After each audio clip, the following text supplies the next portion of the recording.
I'm Gary Robinson. This year I submitted the film Tribal Journeys of the Pacific Northwest.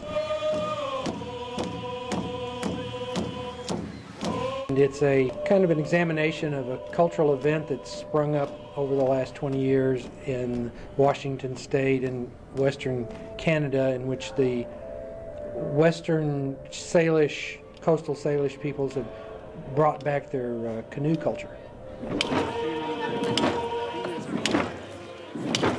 There's many directions that the canoes take to get to a host.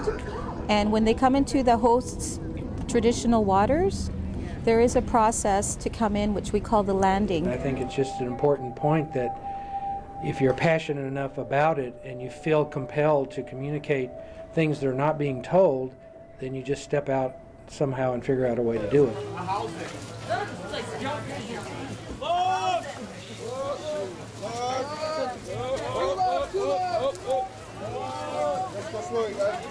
We really wanted to come. This is the third year of the film festival, and I haven't been able to come, even though last year they showed one of my films.